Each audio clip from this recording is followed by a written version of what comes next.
You've tried to delegate, it didn't work, so you took it back.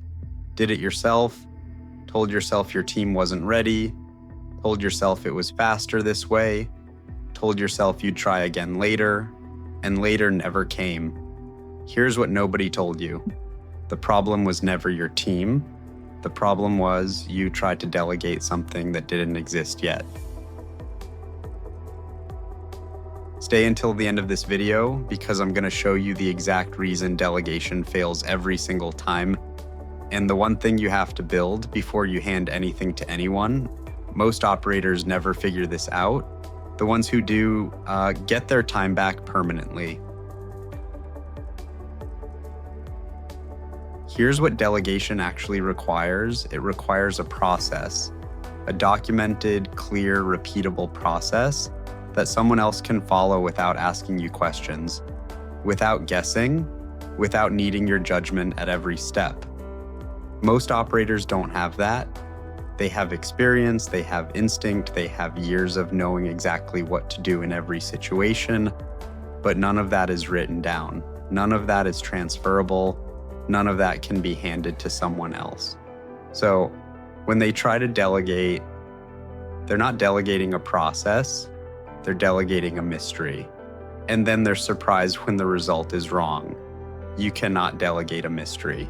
You can only delegate a system. And if the system doesn't exist, the only person who can do the work is you, every time, forever.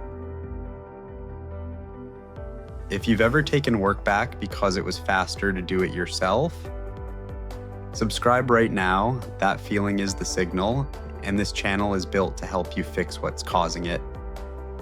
Every week, one layer at a time. Now, let's talk about how to build what delegation actually requires. There are 3 things every delegatable process needs.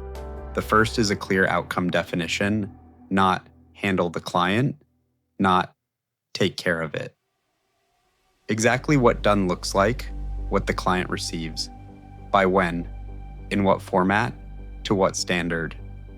Without a clear outcome definition, your team is guessing, and guessing produces inconsistency, and inconsistency brings everything back to you.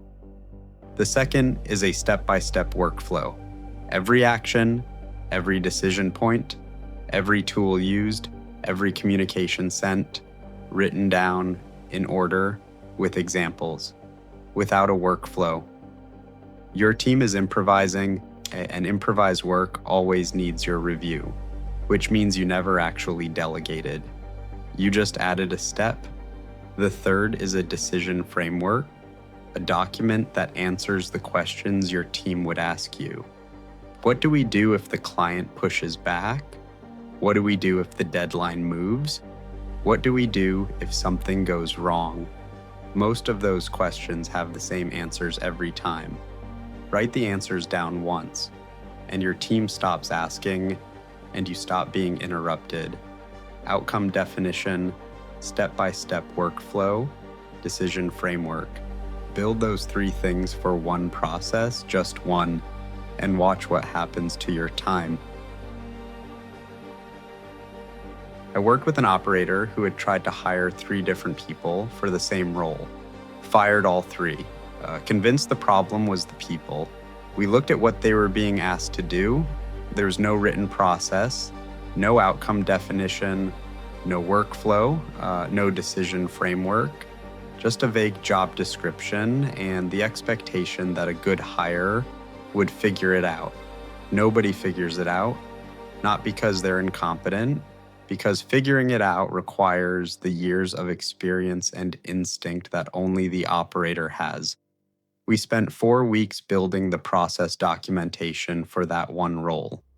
Outcome, workflow, decision framework, then hired again. Same type of candidate as before. That person has been in the role for 14 months, 0 micromanagement, 0 work taken back. The operator works 12 fewer hours a week. The problem was never the people. It was never the people, it was always the process.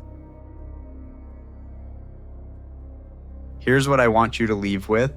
every time you take work back because it was easier to do it yourself, that's not efficiency.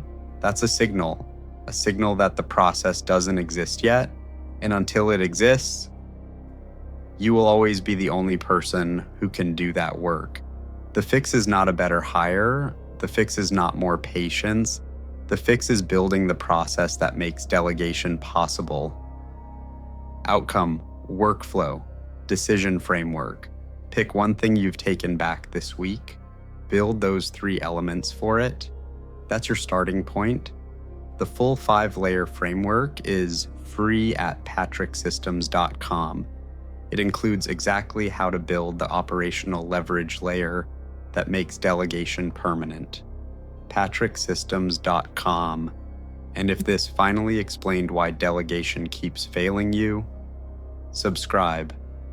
Every week, one more layer, no fluff, no theory, just what actually works. See you next video.